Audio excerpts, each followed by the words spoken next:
everyone, welcome back to my video. Today in this video we will study research proposal. तो research proposal की definition देख लो. It is a simple plan that explains what you want to study, why you want to study it and how you will do the research.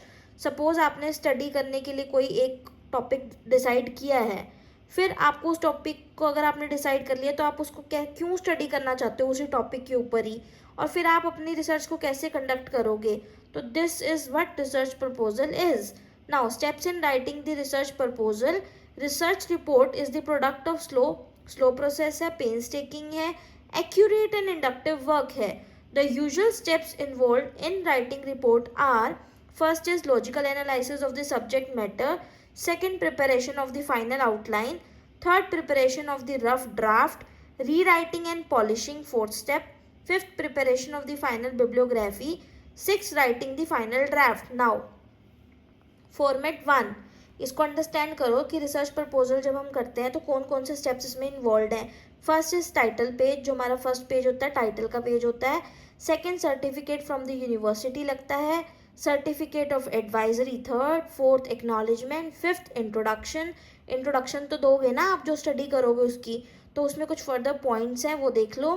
First background of the study, need for the study, क्यों आप कर रहे हो study को, statement of the problem, objective of the study, क्या objective है आपकी study का, assumptions of the study, limitations of the study और ऑपरेशनल डेफिनेशन. ठीक है, ये पॉइंट्स हैं इंट्रोडक्शन के. देन रिव्यू ऑफ लिटरेचर, कि आप जो स्टडी करते हो उसके पिछले रेफरेंस आर्टिकल्स भी तो लेते हो ना कि और रिसर्चर्स ने उस स्टडी को कैसे कंडक्ट किया हुआ है. रिव्यू ऑफ लिटरेचर मैंने कवर भी किया हुआ है मेरी पहली वीडियो में जो मैंने पहले पोस्ट कर दी थी, तो आप जाके देख सकते हो रिव्यू ऑफ लिटरेचर टॉपिक को इन डेप्थ. देन सेवेंथ पे है मेथोडोलॉजी. मेथोडोलॉजी के कुछ ये पॉइंट्स है, इसको देख लो. रिसर्च अप्रोच, कंसेप्चुअल फ्रेमवर्क, ठीक है, डाटा कलेक्शन का instrument, development of tool, description of a tool, retesting of a tool, reliability and validity of tool.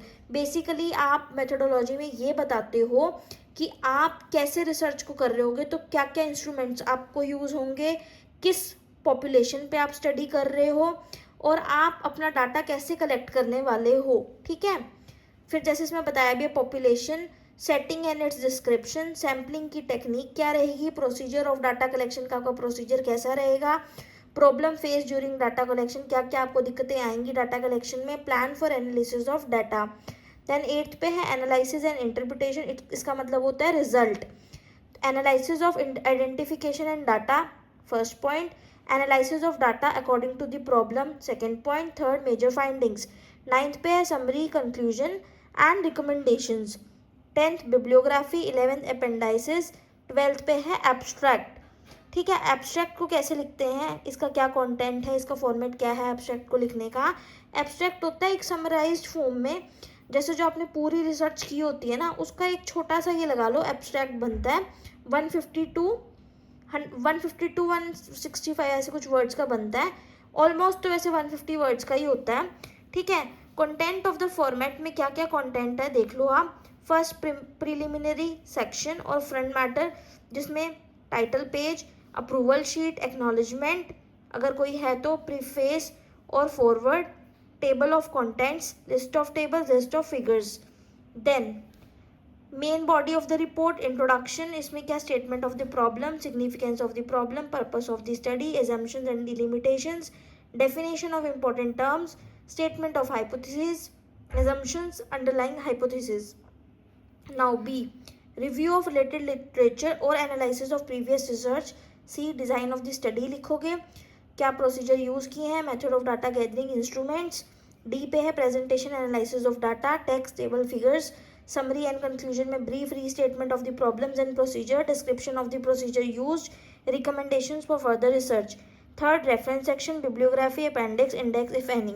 ठीक है, तो अगर आपको ये वीडियो वैल्यूएबल लगी हो, इन्फॉर्मेशनल लगी हो, तो प्लीज़ अपने फ्रेंड्स में शेयर करना है इसको ज़्यादा से ज़्यादा जिनके भी एग्जाम्स आ रहे हैं.